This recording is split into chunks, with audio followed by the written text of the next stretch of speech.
welcome into Nearing Nerdvana. Thank you guys for being patient. There's already 10 of you here. Thank you for waiting. Just a couple technical difficulties in the background.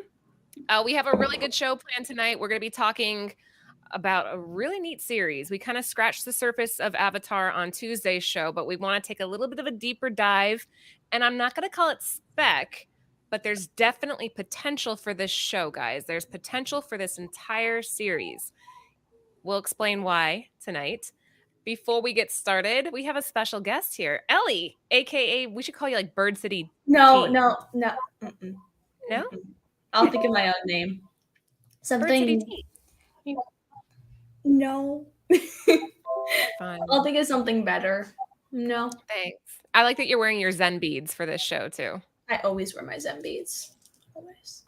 Well, thank you for being here. You're an Avatar fan? Yes, I am. I've seen it like 50 times with my brother. So, yay. I don't know where he is, but yeah, it's my favorite show. You know, I think that the only person that might rival you in knowledge tonight will be Britt. Oh no, she's going to destroy me. I've already accepted it. I'm ready. It's okay. Quick death. No? Britt, I'll are be you merciful. a fan of Avatar? Thank you. I'm a long-term fan. So I don't know. Some of the memories Fan? are quite- You're surpassed long-term fan. You're like the master, you know? Oh no. You're a White Lotus member. I'm an OG. I'm an original Wow. guru. You know. Mom's an amateur. No. I am compared to you guys. Like this panel's I'm not it's supposed You're to be definitely the anime, Sokka of the group, you know? I know. I'm But okay you've being seen it though, at least. You got to watch it finally. Yeah, we think watched the whole thing. I watched it with her. she got me really into it. I think though, and you guys can weigh in on this, I think a lot of people are hesitant about it because it just seems like, oh, it's a kid's show. Like that just seems so childish. It's not like DC animation where you're like guaranteed some adult content. You think Nickelodeon. But season 2 and 3 Three was is the best one. you're just next episode. You keep wanting to see more. Season 1 is the setup. I don't even know how I started watching that. I'm not a big fan of cartoons in general. I think Adam was watching it and I just popped on and I was like, oh, this is actually good. And I just like kept getting better, you know? Isn't that a testament? A teenage girl walks into a room with her brother watching cartoons and actually stuck around. Yeah, That's saying. I'm cool like that. Well, yeah, tonight we're going to be talking a lot about it. And there, like I said earlier, this is not a speculation show. However, there is a lot of value in knowing where these series are heading and why we're taking the time to talk about them. We might be a little bit ahead of our game here, but that's a good thing in the world of comics. In the world of collecting, it's always a good thing. So let's kick off the show with, let's see. We just talked about this, the last Avatar, like where we got exposed, right? Yeah. I saw the movie first. Oh, I'm sorry. That's why I didn't want to watch it. I saw the movie first, and Jen's like, watch Avatar, The Last Airbender. I'm like, pass. Okay, wait. Right away. Getting the name wrong and calling it like instead of Aang. I was like, right away. And then the bending. So what's really cool is that the creators took time and even had like a master come in and then basically had him do the moves and then they drew over it. So that's why it looks freaking fantastic. That's a good point too, before we move on here. Why don't, like, doesn't it just seem to, like common sense when you are making a DC movie, when you're making a Marvel movie, when you're making anything that has reference material to speak to somebody that created it, to speak to, like, getting the name wrong is like, it's inexcusable. Like that's basic. He said he did it because of his kids. Because his kids loved it. So I'm just curious what his kids think of the movie. Yeah, but if your son's walking around going, "I love Batman," you don't name it Batman during the movie. You keep it Batman. Like that's adorable and all, but you don't change it for a whole like sea of people, right? I feel feisty. I think I'm feisty. Ultra Maximus is with us. What's up? He watched it as an adult and no regrets. Oh yeah, Ultra. Go ahead. Oh, go ahead. I was gonna say like. Nope. You go. Sorry. It's fine. more Avatar. We have more Avatar to look forward to because the creators have their own studio. So between 2025 and 2027, we're getting animated movies, and we're getting new series. Series is. Well said. I like that. Oh, shoot. Before we get started, shout out to our sponsors. Cover Price. Use code Nirvana14 for 30 days unlimited membership for 99 cents. And shout out to Bird City Comics. Yeah, same deal. Use code Nirvana if you want an extra discount on anything in their shop. So let's kick it off here. Ellie, do you know what this is? It's a map. Nailed it. Yeah, Ellie, it's a map. I know, right? It's insightful. It's a map, and it shows like all the nations and stuff, and like all like the different element, like kind of like symbols, you know? Mm-hmm. Well said. Okay. Britt, do you want to elaborate? She's like, yes. Please. So I just kind of wanted to do one quick background slide just to talk about the premise of the show and the actual worlds, you know, because it's not just a map of, you know, our world. So it's in its own universe. It's set up in basically 4 nations. So there's different cultures, like subcultures that reside within that we'll touch on next. But that's the basic principle: is you have the water tribes, you've got the fire nation, you've got the air nomads, and you've got the earth kingdom. And then the whole central premise of the show kind of revolves around the Avatar, who is able to bend all 4 of the elements and is kind of the bridge between the spiritual world and the physical world. So that's like the overarching theme of the show. The intro in the show is much better than what I just rattled off. So yeah, that's the best part too when you watch it, is the intro tells you everything. We've all memorized the intro, right? Hold on. Quick pause. Jen, Britt, and Ellie just got some love from the mesh. Ellie, you were in the mesh? Loser, you didn't get one. Ellie? No. You're paired with me. Man. Failed as a parent. Thank you, Nimesh. So thank you so much. He's cracked Ellie up. Thank you. That's her evil laugh too. What do you guys think she is? She's fire, right? I don't know. I need more time. She's got like the mischief of an airbender, I feel like. Oh. Like she would throw a pie at you, you know? Or an insult while we're live. I love you. You're so pretty. I know. Thanks. All right, so let's continue here then. The intro is what you guys were talking about. The intro gives you a lot of background. So even if you're like feeling a little intimidated by this series, just watching the first few minutes, you'll have a pretty good idea, right? Yeah. Mm-hmm. I've memorized that intro so many times, I swear. All right, do it. What's the intro? Seriously? Yeah. Okay. Long ago, the 4 nations lived together in harmony. Then, everything changed when the Fire Nation attacked.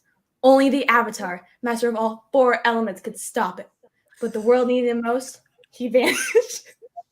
100 years passed, and my brother and I discovered the new Avatar, an Airbender named Aang. And I thought his airbending skills are great. He still has a lot to learn before he can save anyone. And then he slams into a rock. And I believe Aang can save the world. Is that right, Britt? Yes, it's right. I know it's right.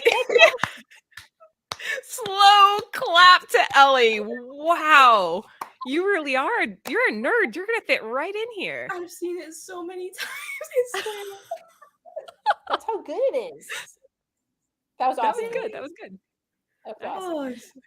All right. Britt, I'll let you lead this one just because I don't know what this is about. All right, so in the center you have the 2 creators of the show. That's Michael Dante DiMartino and Brian Konietzko. They worked on the series together. They were kind of the masterminds behind the whole thing.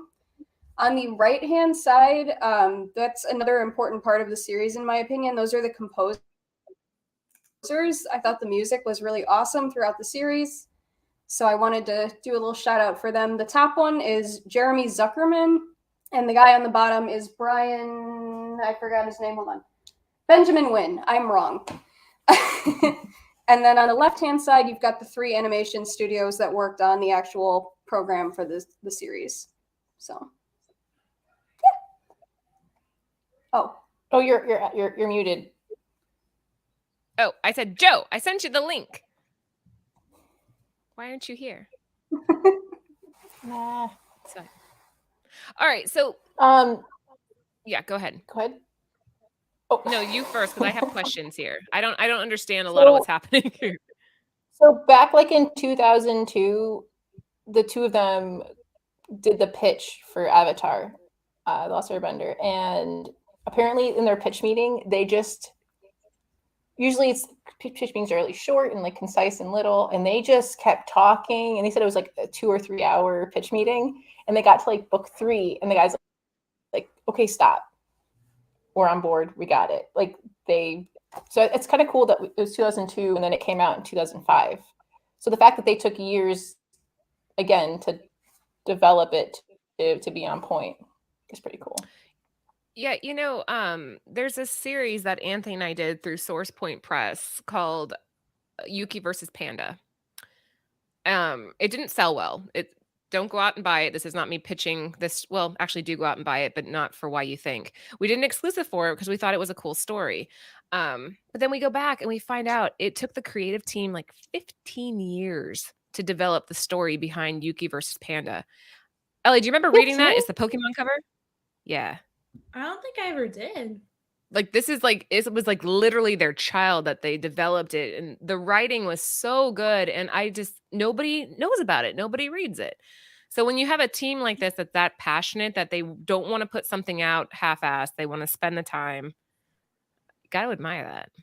Yeah, I've always wanted to like be a writer and stuff, and I have so many works in progresses in my Google Docs that like it's so hard. Like once you get inspiration to like actually flesh it out, it's a lot harder than it looks. Because I was like, easy words on like paper, but it's really not. It's like I've been going for like 3 years now. It's not getting any closer. Spoiler, Ellie's actually going to be doing a Kickstarter this year for a comic that she's writing. That's all I'm going to say, Ellie. I'm not going to get too far into it. But huh? Wait, what season will be? Fall, winter? That's a good question. Let's ask my dad because he the writing's done. We're working on the interior art. There's a lot that goes into making a comic. It's not like you just like make it. There's a lot, but it's pretty good. I'm very more ideas though, so I'm gonna keep going with that. So you should keep writing though, Ellie. That's proof that it can take years to develop something. Yeah, it just takes forever. I swear. So long. All right. Anything to add to this one, Britt? Do you have any opinions on like the musical scores or anything, Laura, as a newbie? Like, were they striking to you? It's interesting that you asked that because a big reason why, and I don't care if any of you guys watch and give me shit about this, that I love Harry Potter so much is because of the music. I think that when you have good music, I mean, think Star Wars, think Lord of the Rings. I mean, if you have good music backing up the dialogue, it just creates this. It's not watching something, it's creating a feeling. And when you hear that music later, you go back and it's powerful. So yes, the music in this series was really, really well done. We'll get to that more as the episode moves on, but there's one particular scene where music is used and it's so moving. When you use music to kind of, what am I trying to say here, Ellie? You take music to kind of paint the scene, right? Yeah. To invoke emotion. Yeah. Yeah. Yeah, exactly. Every time I hear those like the do like when they were like flying on him, like every single time, it gets me. I don't know if I can take your opinion seriously because you went to the Taylor Swift concert, so that's why you should take my opinion seriously. Obviously, I have amazing taste, Ugh, Taylor Swift. Okay, you're not one to talk. She's amazing. You can't, you're one to talk about how hard it is to write. She wrote 10 different albums. That's insane. Okay, I'm dead now. But still. The ambiance, yes. A bad score can ruin a movie, it can ruin a show. Hey, we got Trish Forstner in the house. You guys, if you are not following on Instagram, please do. Hi, Trish. Yes. Co-creator of Stray Dogs, and she's been working on all these Disney covers. I got a sneak peek of her Scar cover, and oh my God. It's good. It's really good. All right, let's keep going. Next up, what do we have here, Britt? World map. So this is just kind of showing some of the major civilizations, major cultures that are represented in the series. So I don't know if everybody has like a favorite nation that they want to talk about or how you want to handle this, but well, give some background on this. So the Northern Water Tribe, that's all the water people. That makes sense. Western Air Tribe, that makes sense too. But why is there an east and a west? Okay, so they just split. That makes sense. Well, so there's 4 air temples. They're kind of stationed all over the world map. Hey. Say hi to Joe, Britt. Hey, Joe. Joe, you've met Ellie, haven't you? Yeah, we met the last time. Joe, have you watched or read or Avatar? Of course. Who hasn't? Wait, what? Are you a fan? Are you a fan? Oh, you have. You little shit. I totally bought that. I'm like, oh, he did. Great. What, the Avatar? Well, no. Not the blue one. Like, oh, the last Airbender? Yeah. No. You haven't read any of the comics? Nothing? So we're going to sell you tonight on this concept. We're going to sell you on the idea because it's pretty damn cool. You have an avatar that comes every 100 years to kind of protect everyone, I guess, or keep balance. And he can master all the elements. What are the elements, Ellie? Water, earth, fire, air. Yes. Yeah. Well said. And Jen, what do you want to say? It's not every 100 years, though. It's whenever their life cycle ends. It got frozen in the block of ice, which is why it got pushed back 100 Oh, you're years. right. So how long does an airbender typically live? I don't know what the healthcare is over there. Kyoshi was like outrageously old. That's not like the standard. Oh, we're gonna get a Kyoshi. There's supposed to be a Kyoshi thing. There's 2 books. There's 2 novels that are actually they're in talks of possibly doing an animated film. Oh yeah, I saw the books at Barnes and Noble. So those are like out already. Well, Joe will come back and we'll have him. I'm here. Good. Our goal here is to sell Joe on this. By the end of this episode, you're going to want to watch this. So we're talking about the different nations, so the different tribes, because each of and not everybody has powers. It's only a certain percentage of each has the ability, right? Mm-hmm. Okay. So, okay, Britt, for Joe. There's no more airbenders. Yes. What is an airbender? Describe an airbender to Joe. What are their characteristics? So the Air Nation, it's filled with nomad guru type people, right? So they're monks. Thank you. So they're very peaceful. They're vegetarians. They live kind of a nomadic lifestyle. Sky bison. They have sky bison, which we'll get to. There's another slide for that. But yeah, they're all about freedom, and their particular power is the ability to bend the air, right? So all right, fire. They're kind of on brand. Fire, they're kind of power driven, I would say. Not all of them. I mean, not all of them. They're very passionate. Yeah, passionate, kind of power driven, sort of. There's a really good episode where Uncle Iroh, who's I think Laura's favorite, kind of talks about the 4 nations, and we'll bring that up a little bit later, but. Okay. And then, what about the Earth Nation? Sorry. Keep going. Earth Nation is all about they're stubborn, they're strong-willed, forthright, very grounded. And then the Water Nation is the nation of change and adaptation and family healing. So they all have their own unique culture.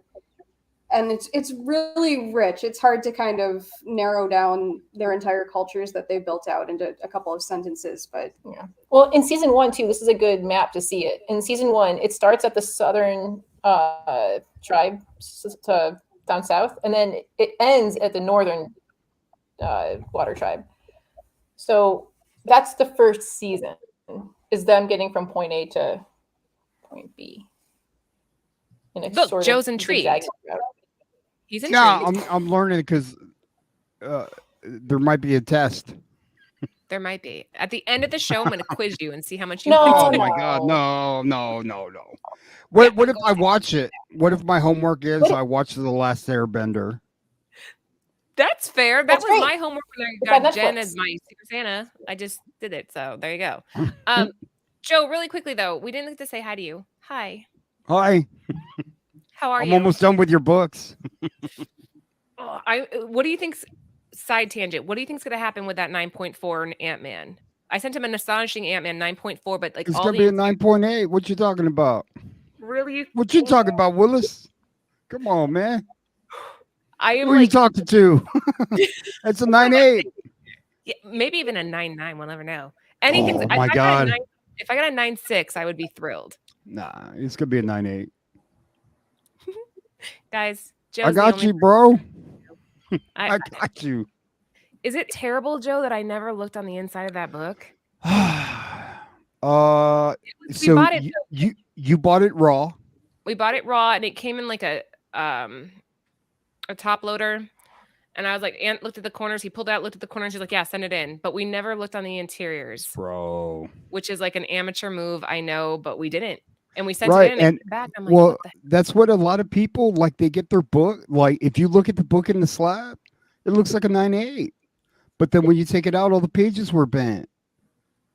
And so they're all looking at, hey, they burned me. CGC sucks. They don't know how to grade books, and the graders' notes don't have anything as far as the bent pages. Yeah. Right? They look slight spine stress bullshit, But it's fixed. So I fixed it. Of course he did. We're gonna get to it though. Well, good. I'm glad you're here. You on long story short last night. I was bummed you weren't there. Dude, I told Aaron I got tickets to go see John Wick, so I went to go see was John it good? Wick. Don't spoil it. Was it good though? It was like freaking great. Really? Mm-hmm. Ellie, you can't watch John Wick. Yes, you can. It's made for kids. Did you What are you talking about? You watched me watch it. When? What's that? When Adam, remember I cried when the dog died? Oh, that was terrible, right? Man. Remember, I was sitting at the table doing bags and boards. Adam was on the couch, and he put on the movie, and I cried and left. That's the main reason I went to go see the John Wick the first time I saw it on the first day, because in the trailer they killed the dog, and I was like, oh man, I gotta go see this. You don't mess with a guy's dog, man. I am okay when people die in movies. I am not okay when animals die in movies. Like I don't care if there's like people murder, but animal murder, like no. Wow. Yeah, because the animals aren't acting; they really died.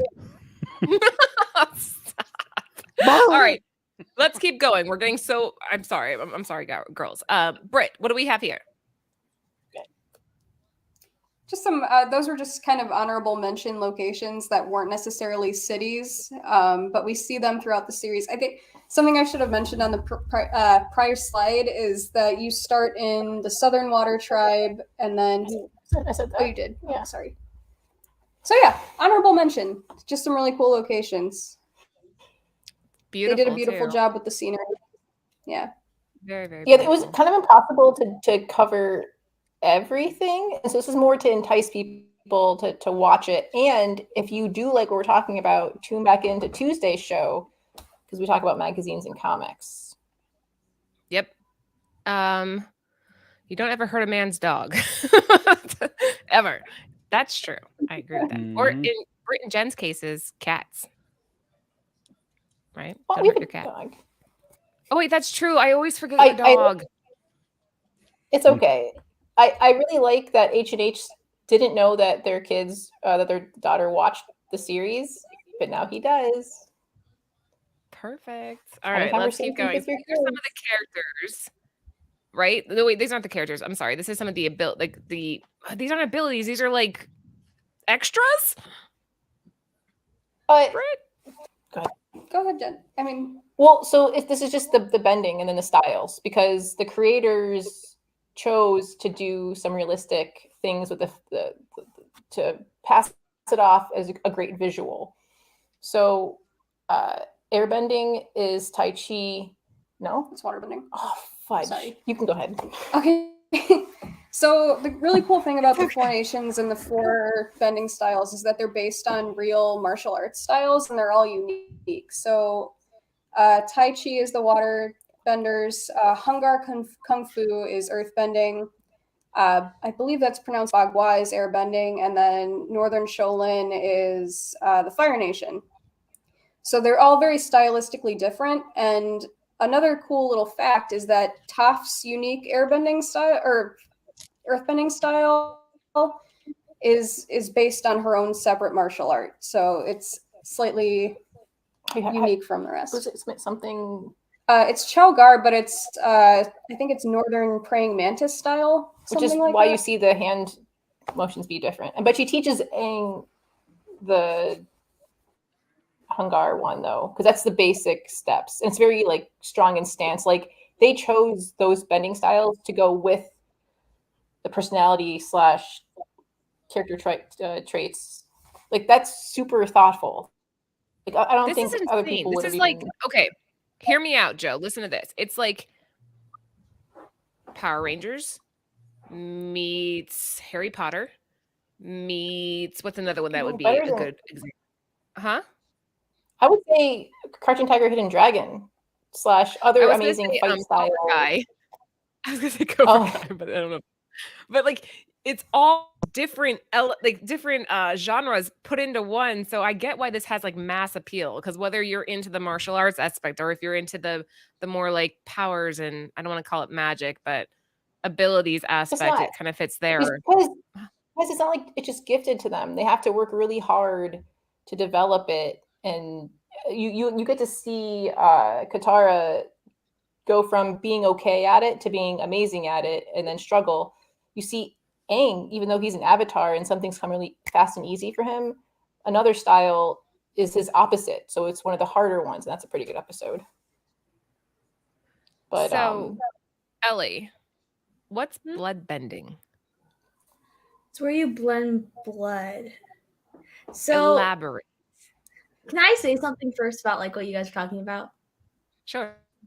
So I found it like cool that you guys are talking about like the different like fighting styles that they incorporate into the different powers, because one thing I noticed is that they actually taught each other some of their moves. So like when Hana and Katara fought, she used an earthbending move against her, like the stance, when she threw that big pile of water at her. And then with the whole sorry, I'm totally like losing my train of thoughts. With Iroh and the lightning blending, I don't know why I said lightning blending. With the lightning, he said that he used things from waterbenders. So the elements can sort of overlap each other with technique sometimes, and you can create something else, which I thought was cool. Wait, really? Mm-hmm. Yeah, he said it's not used very. Yeah, that's what was that the episode? No, I chose something else. Yeah, you chose something else, but so there's an episode where Iroh teaches Zuko about what the four nations are, and then Zuko's like, "Oh, that's Avatar talk," and he's like, "No," he's like, "It's good to take knowledge from everything." So I feel like the really smart benders will take what they can from the other styles, right? And in the series, I mean, big spoiler, but you know that final scene with Dagnakai with no, we can't tell the final scene. We can't. But can I say that Zuko's the only person to do all four? Well, now you did. I'm just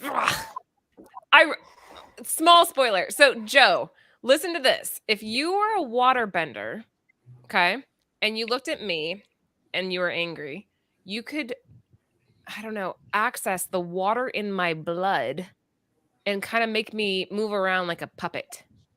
Is that not kind of terrifying? It doesn't feel good. It doesn't. Painful. But it makes, remember, Katara cry. Also, to do to somebody feels evasive. Yeah. Do you know? Okay, this is my question though. Have any of you guys seen Shadow and Bone? Anybody? Yes, I have. The second season? No. No one else? Just me? Okay. Watch it on Netflix because I didn't want a season 3. So they had this one scene where like they reminds me so much of this because they all have like their powers and stuff. They controlled the iron in the blood. So what's stopping earthbenders after metalbending became a thing to control the iron in the blood too? Like, I feel can like there be other? That's true. But if you look at how hard it was for Toph to metal bend, she probably could do that, but it gets to the point of like, how much do you have to work to try to do that? Like, because Katara kind of slowly did it. Like, she did her sweat first, right? So she's already opening herself up to using it differently, right? Because you never see another waterbender use their sweat and then, right? But then, so it's just how creative are they within their own. But like by Legend of Korra, like it's already like everyone knows it already. Like there's a whole like game around metal bending and like the police force and stuff. So it's like in a few like 100 years of the next Avatar, like what's like stopping them from advancing even more? Not everyone can do it though. Not all earthbenders can metal bend. But once metal bending becomes a standard or more common practice, then you take it to the next degree. So like the groups just keep getting smaller with different more capabilities as it keeps going. Yeah, like if you look at how many waterbenders could actually blood bend, like Katara is really advanced because she's even told that in the Northern, like when she leaves, that hey, she's really good. Like, who's the guy that was the Earthbender in Korra? Bolin. So Bolin wanted to metal bend so bad, but instead he ends up lava bending. Like, just because you really want to do something doesn't mean like you can. But what's stopping them from unlocking their powers? You know, like if I had bending, I just experiment all day, like saying like what I could do. Like I'm just saying, I feel like pure will. Wait, what do you want? What do you want? Of all these, Jen, what do you want? Jen, you don't argue with a teenager ever. No, I'm asking her what she wants. What bending she wants. I don't know. Either fire or water. I feel like, because I'm scared of water, so it'd be nice to have control over that. And then fire is cool. You're scared of water? I'm terrified of water. I don't like it. So like, oh, what was that movie? Black Panther. You guys remember the Black Panther 2 scene where like there's they're like they're in like the submarine, not the submarine. They're hanging onto a whale. Ellie can't stand the idea of what's under dark water. It freaks her out. The worst thalassophobia ever. I can't do it. So that'd be cool to be able to like mess with stuff. Ellie, you're a good desert baby. And I'm good here. No, we're very far away from water, and we have a lake. What would Joe be? Joe, he doesn't have a temper, but he does defend himself. I think he's very loyal. Yeah, Joe's loyal to his friends. He's pretty easygoing, but he's not a monk by any means. Okay, so he's a Hufflepuff. We know that. Well, kind of. He is very loyal. I would say he's Earth. Earth? Yeah, Earth. I am death. Or that too. I'm just trying to like picture your personalities, and that's another appeal there. You get to kind of like identify with whichever tribe you think you were, Mom. Didn't we have a whole discussion about that? So if I was going to bend fire, could I set people's houses on fire? Yeah. Oh, never mind. Like, fire. He's fire? Yeah. Ellie changes her answer. Fire. I don't think let's just hope for humanity's sake you aren't, but ever. He'll just light everything on fire, Ellie. Fire. Oh, I'll put it out with my water bending. Ellie, not to totally go off on a tangent, but I'm gonna go off on a small one. Joe's neighbor put a sign in their yard that said, "I live next to a noisy neighbor." No, nosy. It was nosy. Wasn't it? I thought it was but I can't read. I went to Miller High School, so I can't read. It was nosy. He said, "I have a nosy neighbor," and he put a sign in his yard. We know it's not the other neighbor. There wasn't another neighbor because the other house was up for rent. Why are you nosy? What'd you do? Nothing. He was he was starting trouble. You should put a sign over here that's like, what can you put? Actually, we made a truce, so we're cool now. We're friends now. A truce for what? Not to talk shit to each other anymore. Oh.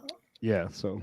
I thought he just did that like unprovoked. He's just like, you know what? I hate him now. No, he thought he was trying to break bread by making a joke.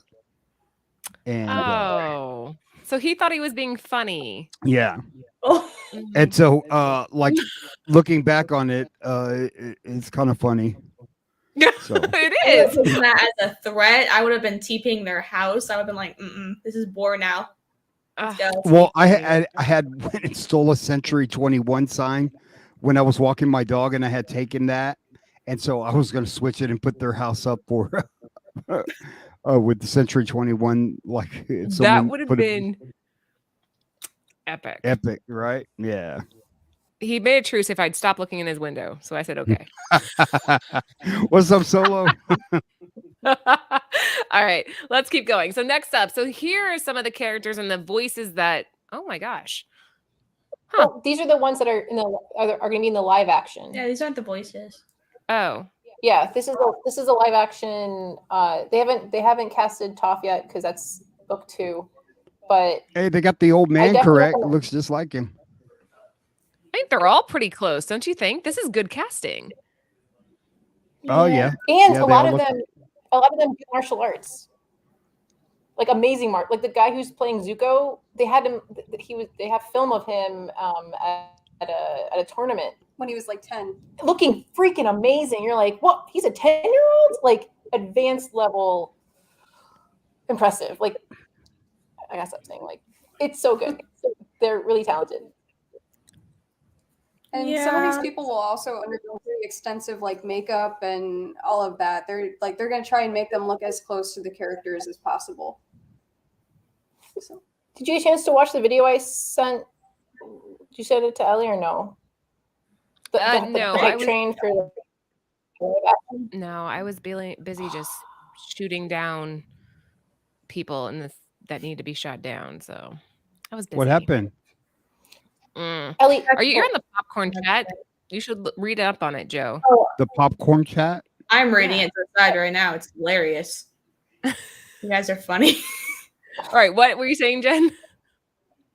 I'll send it. We'll send it to you later. So basically, I think it's easier to hate something in the algorithm than it is to be hopeful. And so this guy actually, him and someone else deep dove and found the costume designer for the live action, and they had some like actors talk about it because this has taken 4 years of them to film and complete because Netflix wants this to succeed, but a lot of the actors and people involved in the show love the cartoon. It's really unfortunate that towards the end the creators left, but it's how long was it? 25 minutes, and by the end of it made me hopeful that it might be a decent live action adaptation. That I'm excited for it, and then live for sure action's super excited. tricky. Yeah.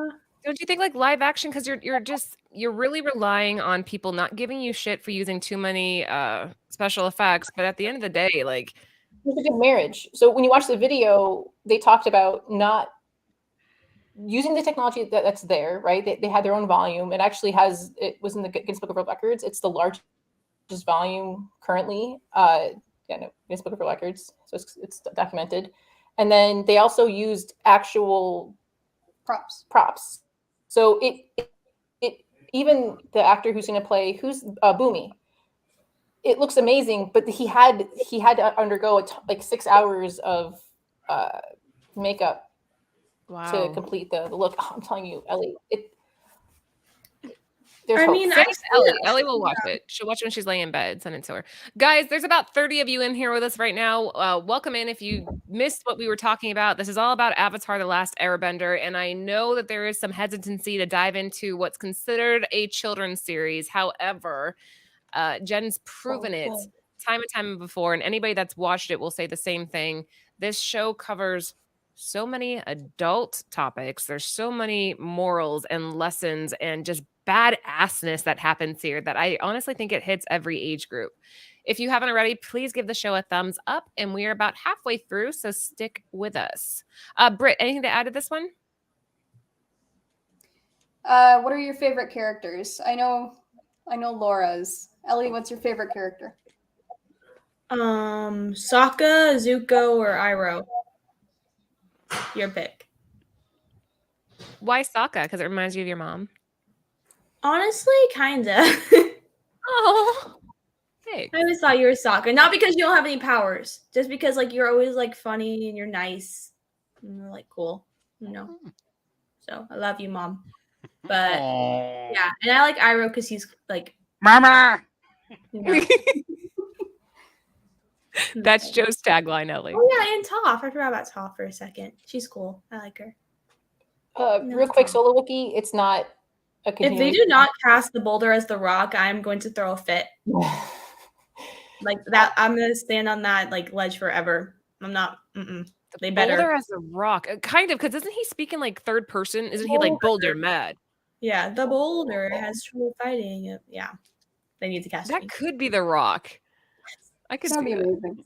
I swear. That's like. But Solo Wookie, so this Ellie- is not.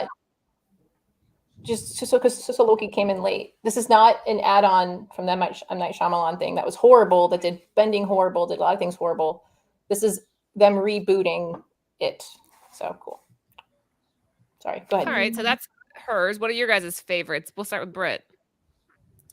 Toph, Iroh, and probably Azula. One of the three, but Toph for sure. My favorite psychopath. So guys, Toph is blind. The character's blind, but she uses she's an earthbender, so she can feel like the vibrations from the earth, and she uses that. She kind of channels the energy from the earth and the currents from the earth. It's really interesting. Girlie would not survive Arizona. Our streets are freaking hot. She would die. That's true. I never thought about that. Not be able to live here. She's very Daredevil, but using the ground, which is why she doesn't wear bottoms to her shoes. I feel like that would suck. What if you step on glass or something? Never mind.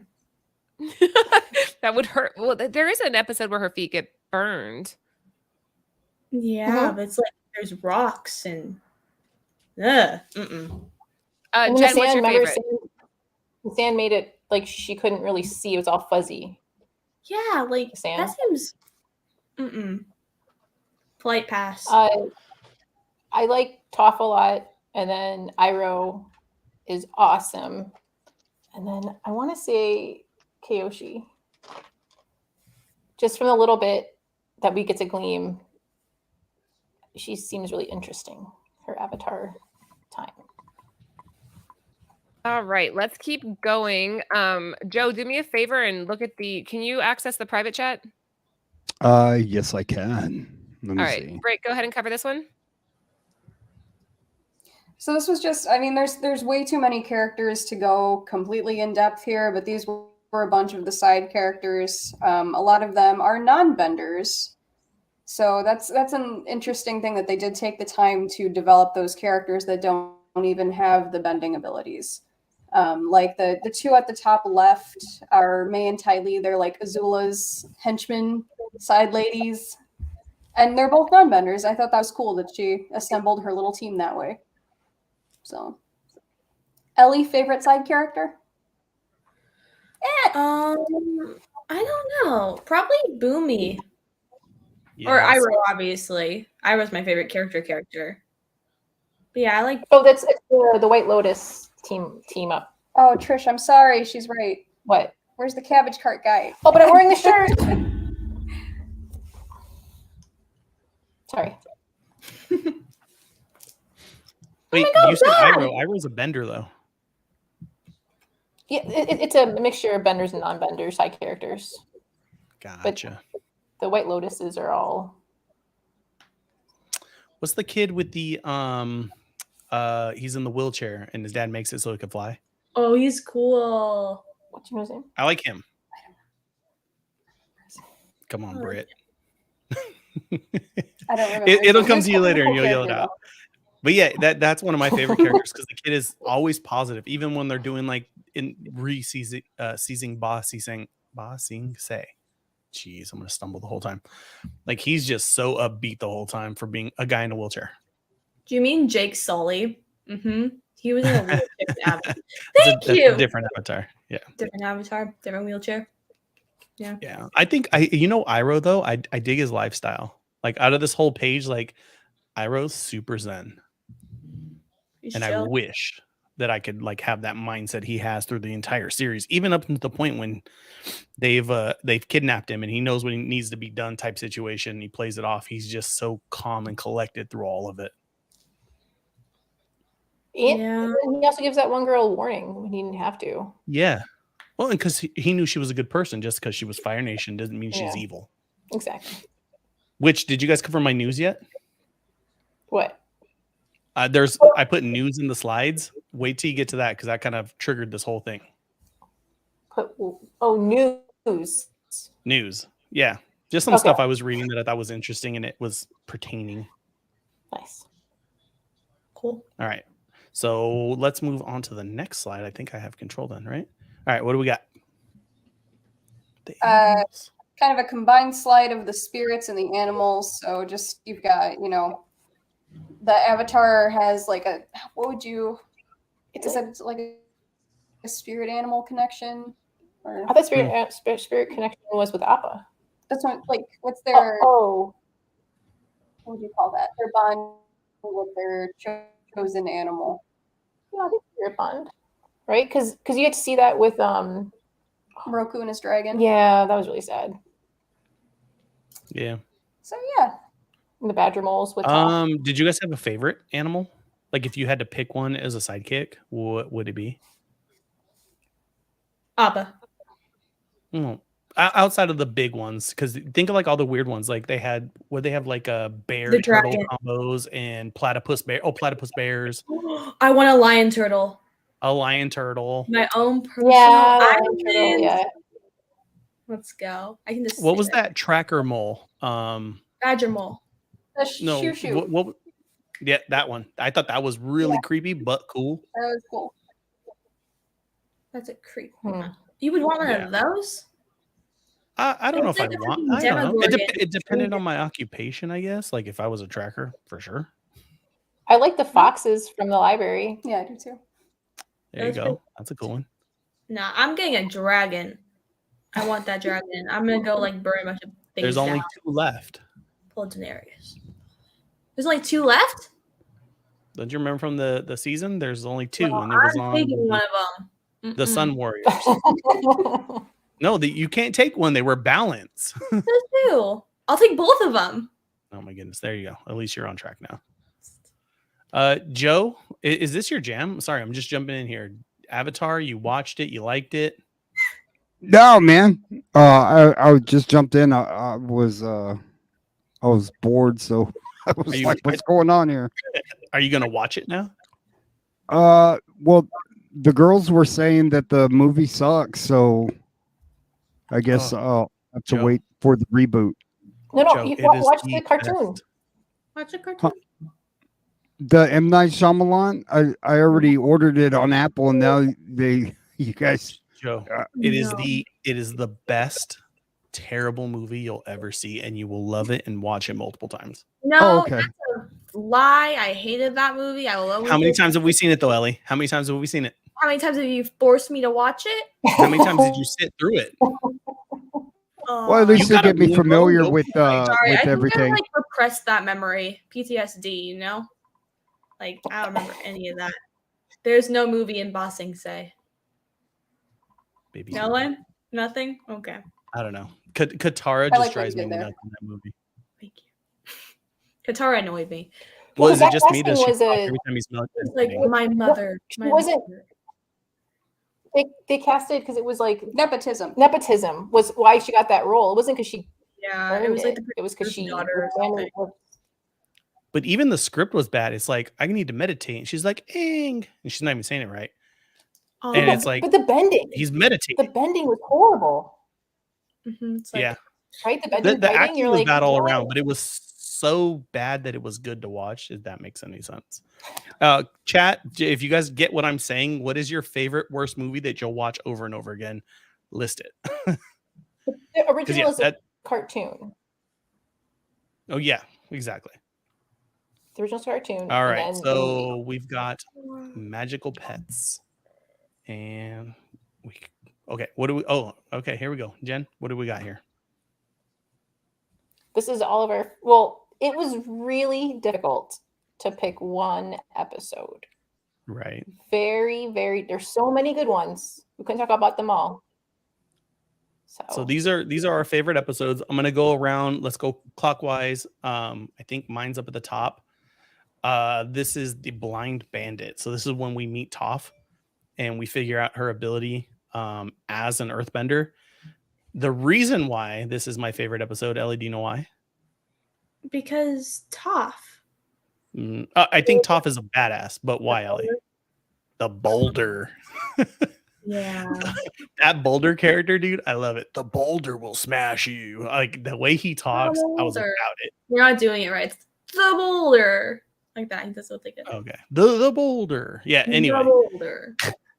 So I liked the boulder character. Yeah. But this is entertaining. It's got sport, it's got competition, it shows off the bending. You get a little drama in there because she's kind of secretly a princess of her town, or what's her dad, like a lord or something. And she has a whole hidden personality. You know, he thinks she's dainty and weak, and she's really the most powerful earthbender in her village, and maybe she proves ever. And then you got some cool characters, like the boulder is just insane. And the way Sokka cheers for him. That would be you. You'd love watching people throw rocks at each other. Thank you. Row seats. That was my jam. All right. Who picked the Puppet Master? I figured. Okay. Give us In my defense, it was like 10:30 at night, and Mom barged into my room. I was trying to sleep. It was like, "What's your favorite Avatar episode?" And I had to think on the spot there. I was like, "I don't know. The Puppet Master?" And she's like, "Okay." Then she just slammed my door. And I was like, "Okay." She's throwing shade at you, Laura. I guess this is why. I'm not throwing shade at her, but this is joking. Why. But you do like this episode. Why? This is my favorite episode. This is dark. It's because up until that point, I was like, it was a kid show. It was fun. I would like watch it without him. I was just chilling. And then I always had like the questions. Like I've always been like questioning the movies and stuff. Like, why aren't they like doing this? One of my always questions was, why aren't they blood bending? Because there's water in the blood. And then this popped up and I'm like, oh, they actually did it. And it shocked me. And it scares me. I have nightmares about this episode. This is when it actually took a dark turn. It freaked me out. It was like, this is a kid show? And that just shocked me to my core. I was like, geez. And then like really like showed what the benders can do. Because like controlling the body, like that's insane. It's not even like this, not even close to humane, if anything. So it really just tilted the whole world around for me a little bit, you know? Yeah. Yeah. I agree. I think that people have a hard time comprehending it. And that's what kind of made it extra dark. Like once you have that power, it's like, what kind of mindset do you have to be comfortable using it? Exactly. And it makes like this whole genre of person that's wired that way. What did you guys think, Jen and Britt, about this episode? I thought it was a really cool episode. Because you get equal parts like this person who's trying to coach her into how to survive, but is also very malevolent in her own way. Mm-hmm. But, you know, she didn't start that way. It was a lifetime of mistreatment and witnessing terrible things that turned her into this dark puppet master. So it was a very cool character building episode, I think. Well, because she used that to survive, but then she let it, like, it's one thing to do something that she did, but then she's escaped, she can leave. Instead of going back to the Southern Water Tribe and teaching other people or like refortifying them, she chose to be in this small town and to slowly get vengeance, but not on even people who are directly like their fault for holding her captive. It's just plain like citizens that didn't have anything to do with it at all. So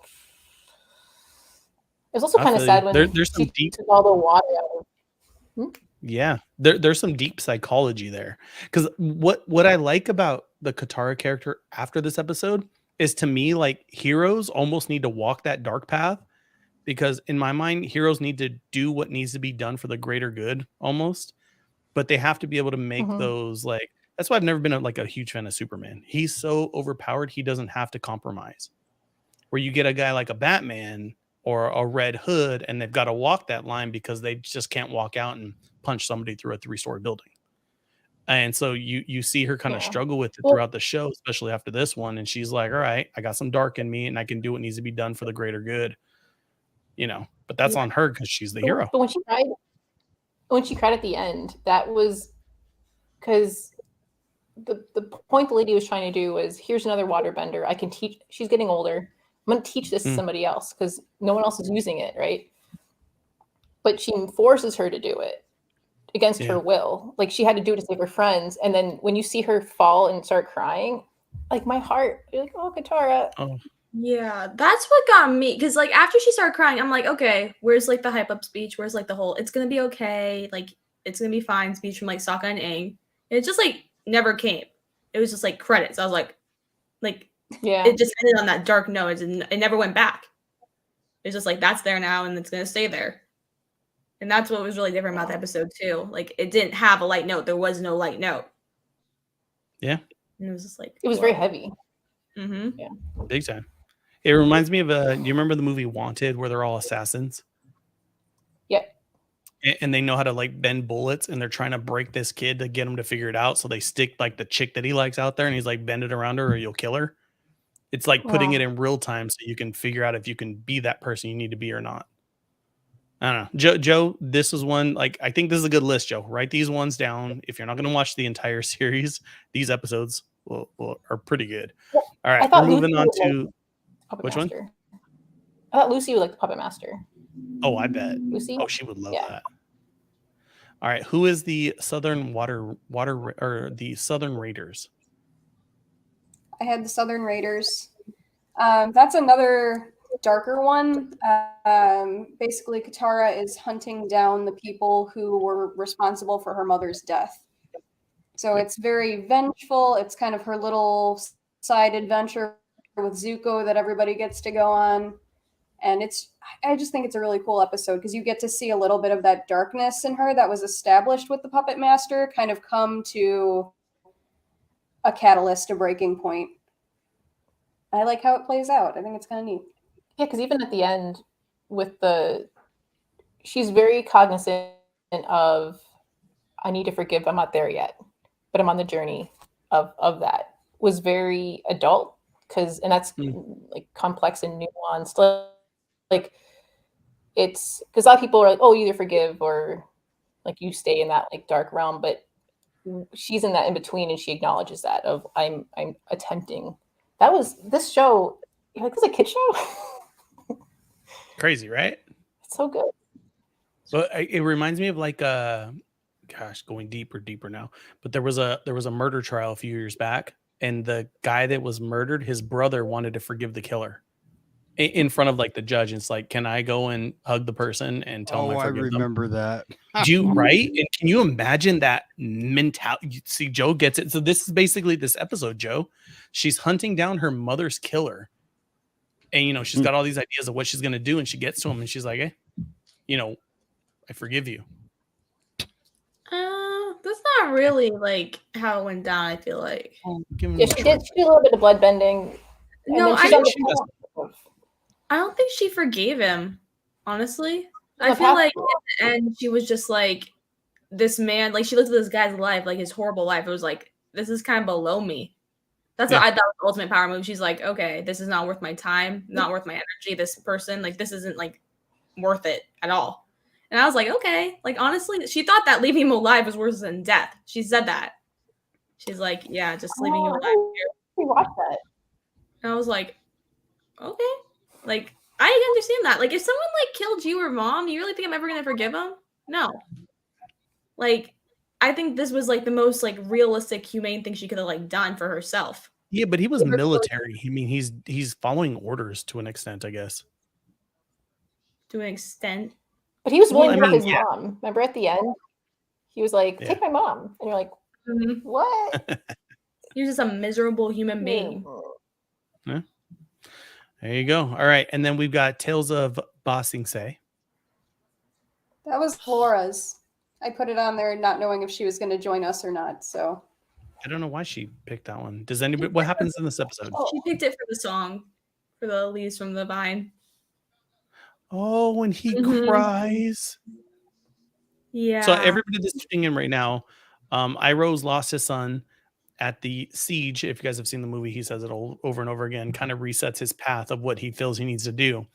And on the anniversary of his son's death, is it the anniversary of the death, or is it his birthday, or what's the significance to the date? I think it's his birthday. I'm not 100% sure though. It's something to do with the son. He goes to the tree in Ba Sing Se and sings the song, and he just has a total breakdown there crying about it. Ugh. Joe, you want to shed some tears? You watch this one right here. This one hurt. And even I mean, Saturday, I know I would like it. I mean, I like anime stuff, and I'm sure it's good. I'll give it a chance. I'm just saying, if you watch these episodes, then you know you can commit to the season. I would have to watch it all in order, though. I don't think I could skip around. Okay. Yeah, But you're saying this one right Saturdays- here pulls at your heartstrings. Even sadder. the episode is dedicated to the voice actor for Iroh who died. I'm pretty sure it's this one. At the end, it says like in memory of Mako or something. That's even Yeah, they had to better. recast the voice actor. I heard the guy was I didn't realize the transition. his replacement. He was training him. He was going to die. Oh, really? Mm-hmm. His replacement took over. That he was training, and that was like really sad. That's super interesting. I didn't know that. Mm-hmm. All right, let's see. Do we have any good comments Bossing say about the Who mountains? made the library? I want to know who did that one. All right, who's the? I'm guessing that's Jen. Go ahead, Jen. What do we got? Oh. It was a mixture because there's so many. Because Britt's like, oh, you picked the painted lady. I'm like, oh, I really like that, and I like the blue spirit, and I like the one where Iroh talks about the 4 nations and talks about that great quote. But yeah, the library, because it's really freaking awesome, and I wish it really existed because I would definitely go there. I can't imagine. And even that, how it was really cool. They had that sundial with the calendar. I'm like, oh, do those? I want someone to make it, and I want to go and play with it, right? Where you can put the date in, and it says the. I'm like, that's wicked. I love it. Is this on Amazon Prime? It's on Netflix. Oh, on Netflix. Okay. I'll watch a couple episodes tonight. Okay, if you can, try to get to the Kyoshi Warriors. I think it's episode 3 or 4. I think it's 4. Okay. If you can get to episode 3 or 4, you're good. Because the first 2 was what premiered, right? It was an hour premiere when it came out for 2005. It was an hour-long premiere. But then I don't know why they would break it up like that, half hour. It was meant to be watched as an hour. But yeah, if you get to the Kyoshi Warriors, then you're on the right path. But the library. So in it, there's this spirit, Wan Xing Tong. Wan Shi Tong, something like that. And he originally, when this library was around for humans, he wanted to share knowledge, right? But throughout the centuries, he started kind of becoming jaded because people went there seeking knowledge to defeat their enemies, and that's not. It's supposed to be like enlightenment. So you get to meet this. Right. They wanted to take instead of give. Yeah, and so there's a professor from Ba Sing Se that has been seeking this place forever. He's super excited, and then I kind of like that he just stays because I feel like I probably would have stayed. Just because there's so many books and scrolls. He belonged there. Yeah, I feel you. But I think it's one of the first times that we see Toph be mega strong for her to be able to hold up, because towards the end the library is sinking, and she has to push her hands into the small part that's still sticking up and hold it. And at that same time, something bad's happening to Appa, and she has to. But she's so strong as an earthbender that she held it, because if she didn't hold the structure in place, the Avatar and Sokka and everyone, they would have been lost. So to me, I was like, wow, she's so strong, but then she couldn't save Appa, but that's okay. Well, think like how like Hulk held up a mountain, Joe, and like think like Jedi temples that are hidden. You know how they look like mountains, and then they kind of rise up, the hidden ones. So it rose up for them so they can enter it, and it starts to sink, and she's holding it while it's trying to sink, while they're trying to steal Appa. It's nuts, and she's a kid. Wait. So Ellie, do you not like the library? I have mixed feelings about the library, because it why? I don't know. It was a very it invoked a lot of feelings for me with the whole Appa thing, obviously. But I feel like a lot of the library, it kind of just came out of nowhere for me a little bit. It was like all this knowledge and stuff down there. You think most people would have been like looking for it and stuff, you know? And the owl thing freaked me out. They needed it was. I think it's one of those things in writing. What? Go ahead. No, I was going to answer Remo's question after your thought. Go ahead. So Remo, you definitely want to watch it in order because they're completing like tasks. Think like a video game. They're going point A to point B to point C to get to the final goal. You can definitely jump around because there's a lot of in between. How many seasons are there? 3. It's 3. So you got 3. Yeah, 3 seasons. You can jump around. Some episodes are pointless. Some have to do with the journey. If you can binge it, that's the way to do it, though. But yeah, so these are great, guys. These are our favorites. What's that? Well, because you're saying the library. So is it because you don't like how they kind of had to use it as like a plot point? Because that's it kind of. Yeah. That's what I feel like. If they like made it more like of a thing like earlier on, they could have like, because the library is a really cool idea, but I feel like giving it like 20 minutes, like go through all of that, kind of like rush the idea. So I feel like if they gave it maybe even like a part 2, would have been better for me. Because like I said, it was a really cool idea. But then just to have it like buried under there, like immediately, I was like, oh, okay. Like you could have connected it with something. I'm glad that they didn't do the typical writer plot point thing, which is this thing appeared to give us information for tomorrow. It gave information to have some time before Sozin's Comet, right? So it gave them, was it a month? I think it was longer than. It gave them longer than like a week or like, right? Because they had to go to the Earth Nation with this information about the eclipse. But so it gave them time to do other plots within that time. I think if it would have been a little bit weaker writing, if it would have been, oh, it's tomorrow, and they're like, oh no, it's too quick. But anyway. Yeah, I think they were bossing thing for a while. It was like, didn't she say like 6 to 8 weeks and we'll get back to you or something? Oh yeah, that's right. Bossing say, oh my god, that was creepy with the what is it? The special forces, the Daily. Yeah, the Daily and that brainwashing and Jet. Yeah, right. God. Jet. I think it's interesting because if you go around to the pics, it kind of fits our personalities too. How does this fit my personality? Because, bro, you got a little dark side to you. No, I don't. Okay. I've got the funny boulder. Let's just recap. I've got the funny boulder and entertaining, action-packed, a little bit of drama. Jen's got the library. She loves to know what she's talking about, which makes sense. She dives deep and she's extremely knowledgeable. We got Mom with the bossing say crying situation. Let's see. What does the Southern Raiders say about Brit? She's a forgiving soul. Mm-hmm. She a little dark in her too. I have a what? You've got a forgiving soul, but the cat claws will come out initially, and then you kind of evaluate and reassess. And then we've got Ellie with bloodbending. We both do own giant knives, so see, there you go. All right, cruising on before we deep dive too much, and I get a psychiatrist bill. What do we got here? This is my half-assed merch slide. There's a lot of merch to look into, but this is a really early. If I would have seen this in an antique market or on someone's table at a comic convention and it was for $50 or less, I've been like, oh, that's interesting, and then have moved on, right? Because I don't know, it seems very basic, but it's from 2016 and it's one of the earlier statues. I think it's limited to 500, but the prices range. But because you can kind of see from like 130 to $324. Yep, $324.99. So if you guys see it for $10. But you know what sells the best cheap merch?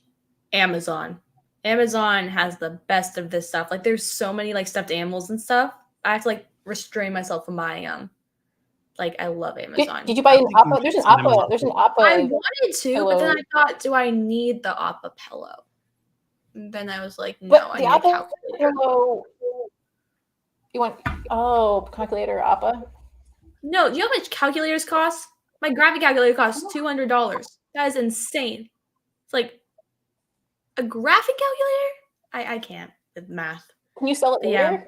Yeah, I'm gonna sell it later. I'm not gonna need it after high school. Yeah, and then you can sell it and then get whatever you want. I want Appa plush. That's what I want. My goodness, you don't need any more plushes. Yes, I do. You never have enough plushes. Have you seen how big the Appa ones can get? They're like this big. I don't have one. It hurts. It's like. I'll tell you what. If Sideshow ever does an Appa Sideshow statue, you can have that because I know it'll be badass and big. A statue. Because it'll look better than a plush that the dog will chew the eye off of. That's besides. There's an Appa toy. Isn't there going to be an Appa giant at C2E2? Oh! Didn't you tell me that? Sarah sent it to me. There's going to be a giant Appa at C2E2 that you can get on and take pictures with.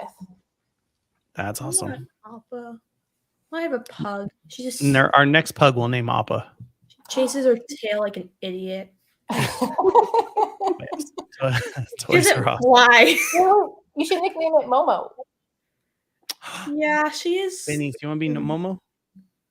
No, she doesn't like that. So yeah, toys are awesome.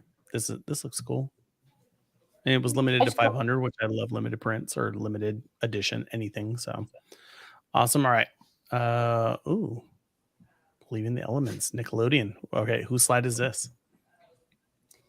This is just kind of to close us out for the evening. If you want more information and want to see how this develops over time, you've got Brian Konietzko and Mike breaking off into Avatar Studios. So they're going to be doing the new animation. They have movies coming up, like Jen said. They have new animated series spinning off. So we've got that coming up. If you want more info on that, follow them. Follow Netflix, obviously, for updates on the live action. And then if you want to hear the voice actors and some of the creators talk about the show and making it, then there's the Braving the Elements podcast. So that's kind of a fun one. Yep, there you go. I'm looking forward to this. Are you guys? Well, since the creative team bought the rights, I feel like we're not going to be disappointed, which I'm extra looking forward to it now. It's not like a big production studio took over and was like, all right, we'll figure it out. So I like that it's in the original's hands. Yeah, I think this is going to do better than the live action, honestly. Because I never have high faith in live actions ever, like in general. So I feel like people like just like rehashing new ideas. But I think like branching off of it instead will be really cool. Yeah, you know? There's like rumors from the creators that the Zuko, there's supposed to be a Zuko spinoff, and then the Kyoshi, that Avatar, because they have the two novels, and I heard that the female Airbender Avatar novel. We were trying to think of her name the other night. Yang something? Yeah. You had it. You were there. Yang. It is Yang something, but she did. I'm telling you, chat, right now. I asked the question, and Britt was right there. And then I Googled it and she was spot on pretty much. So there's a lot of cool spinoffs. There's a lot, like all the past characters that they bring up. Even what's the Sozin? Like that dude's so intricate. I would totally watch a spinoff of his, because the whole him being pals and then becoming the Avatar and the whole it gets wild from there. So is do you think they'll ever do like a small thing of the White Lotus, like how they first formed? That would be cool. I would watch that. Totally. Yeah. The White Lotus is like a compilement of all the badass guys, but are super just have their mentals together. So except for what do you want to see? I want to see a Boomy movie. Boomy is a genius. Yeah, but the dude's nuts. He's wired different, but he's good people. He's that friend that'll jump off your roof into the pool. I just want more of Aang and them like older, you know? One thing I really didn't like about Korra is because they kind of made Aang like a bad dad. and that kind of annoyed me like a lot. Whoa, I don't know. Yeah, I but can never really get. I couldn't get into Korra. I don't know why, but I really liked the original game, so I want more of I that. feel like they pushed Korra. They did push Korra, and it, like I said, it annoyed me how like they kind of took Aang from like the sweet character we all know into like yeah, he didn't care for the rest of his kids. He had favorites. He like was at work, like blah blah blah. It's like I didn't want that, you know.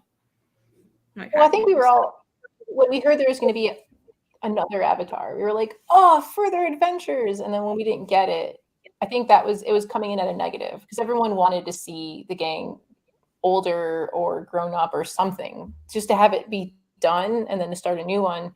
Even with seeing Katara and Toph and Zuko, it wasn't enough to see them old. You're like, well, what happened? Yeah. So much time like, happened. even then, like, they like destroyed so many of the characters' ends. Like we don't even know what happened to Sokka or Suki, or like Toph has a broken family too. Katara is all by herself. Zuko's the only one with a good family life, which is kind of ironic.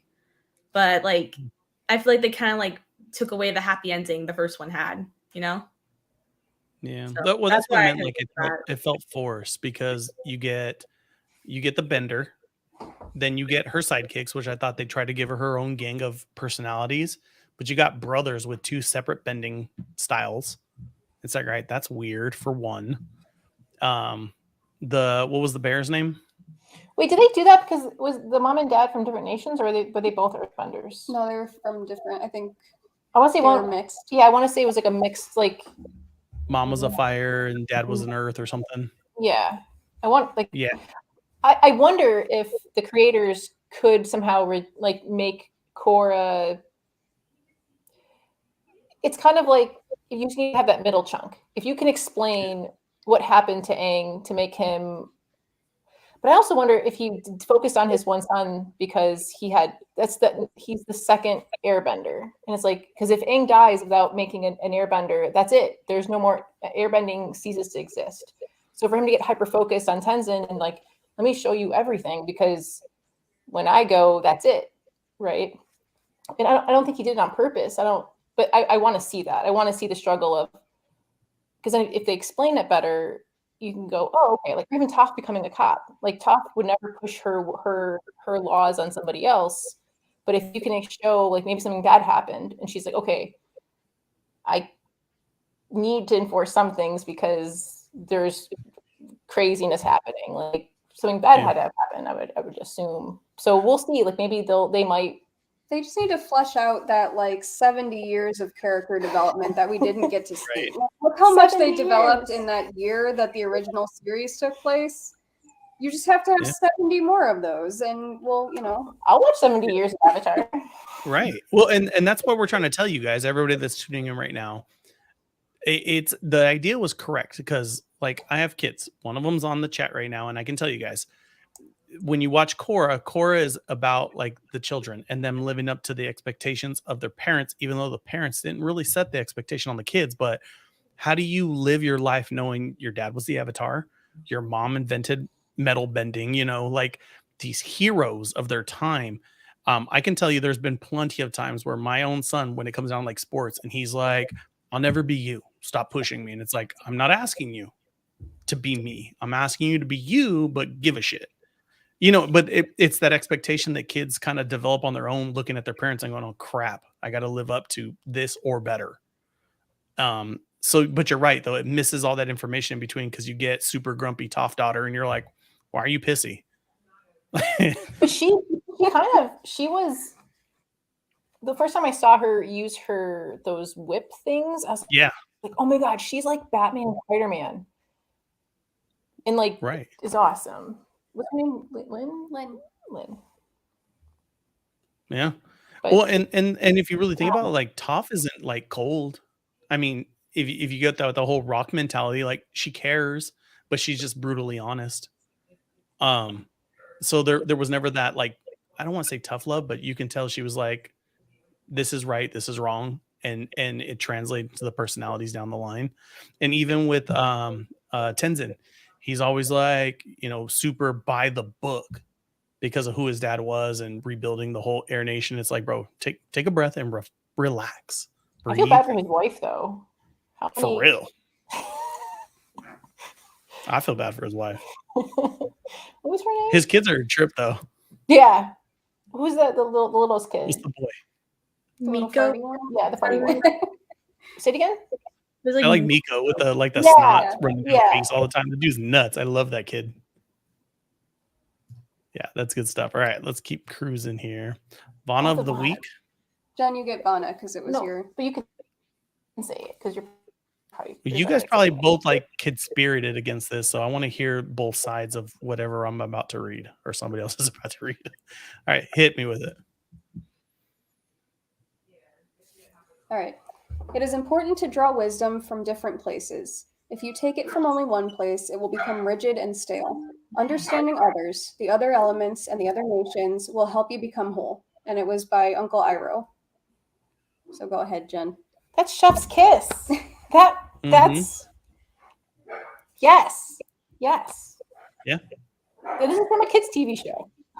And it's kind of the overarching theme of the whole show. Like, if you take a step back and look at it, it's all about him going on this multiple nation journey and learning from each of them and from the people he interacts with. And he becomes a fully realized person by all these different perspectives. So, yeah. Shit, this is deep. Because if you talk about like the Avatar, he's got to learn all elements to become whole, and you get the characteristics from each element. But if you go back to when Zuko is teaching him fire, at the beginning it's a lot of rage and aggression, but even Zuko learns that you can learn the ways of other ways of bending to apply to his element. So I don't know if you guys have deep dived this, but he does wind. He does a lot of air moves with his fire bending. And he does in that final Agnakai, he uses an earthbending stance. He uses an airbending.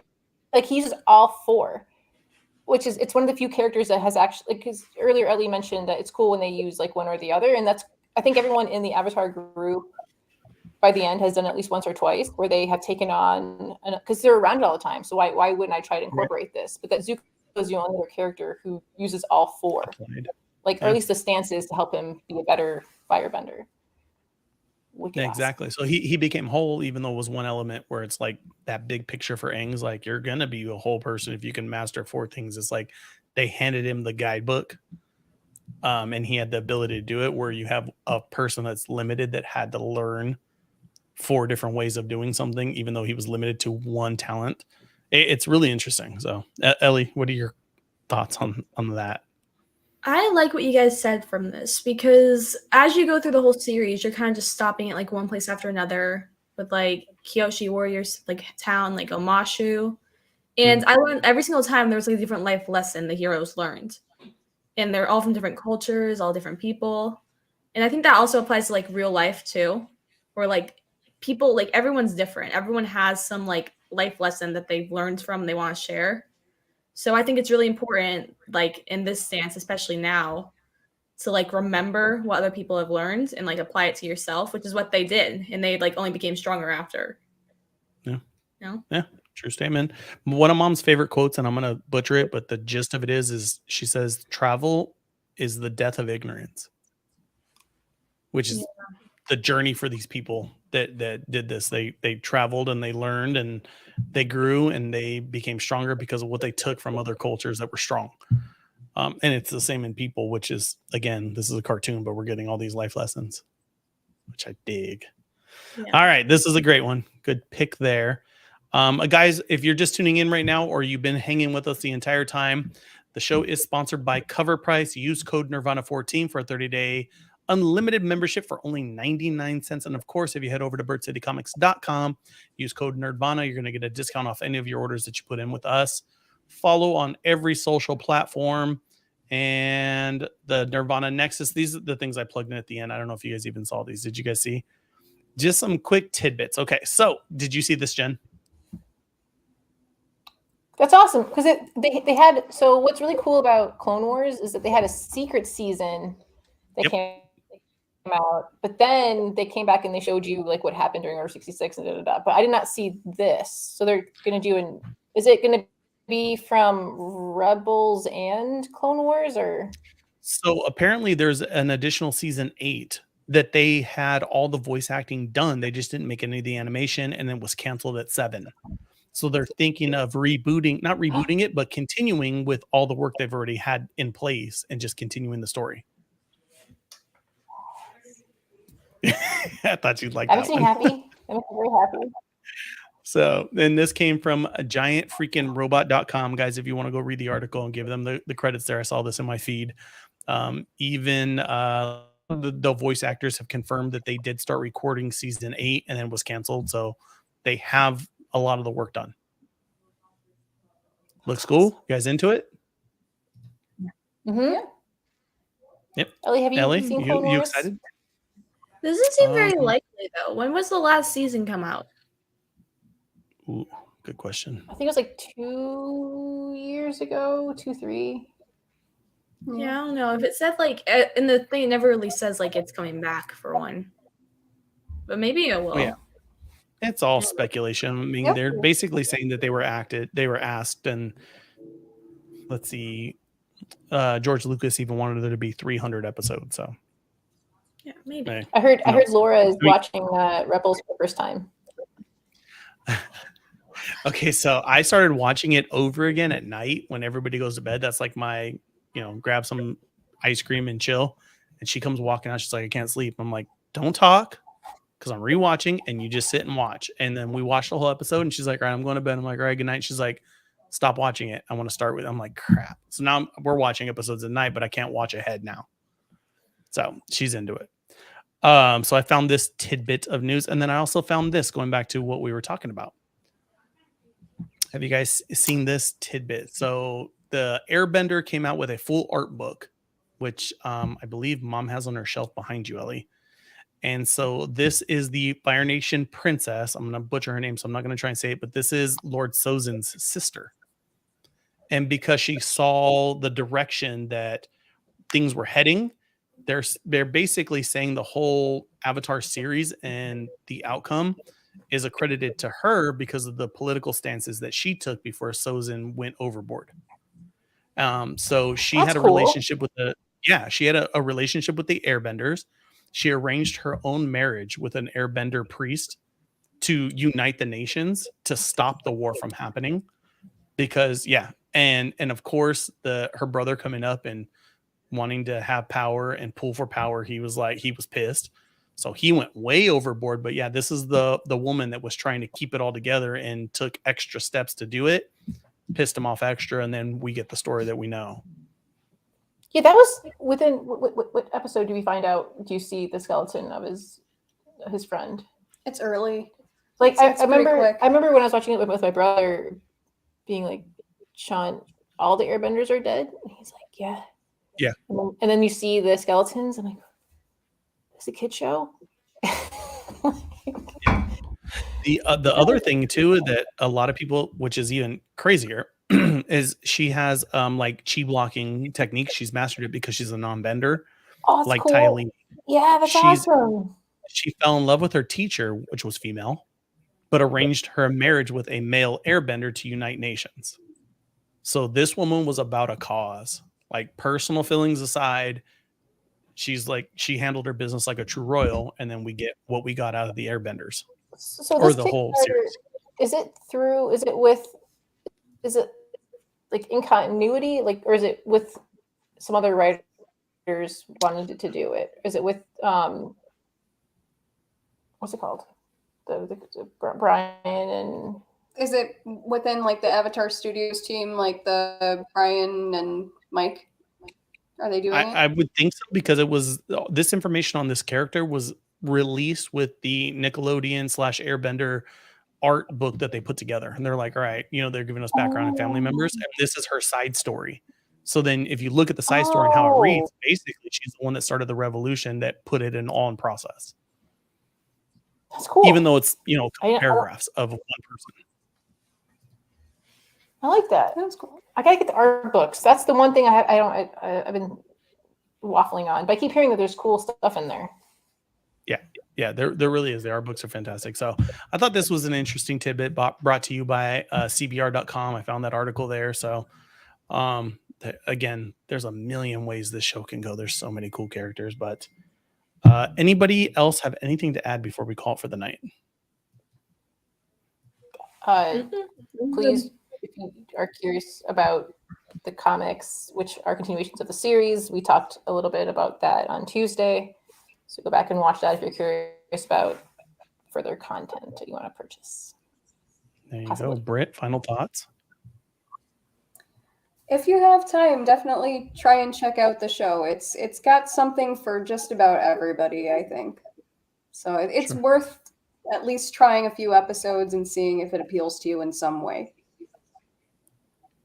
I like it. Eliana? I like the show. It's a good show. Go watch the show. That's it. Short and sweet. I like it. Tough. All right, guys, that was it for us tonight. Please like and subscribe. If you enjoyed the show, send them this way. Nearing Nerdvana does a fantastic show, and they've got a great lineup. So we will see you guys next week. Peace.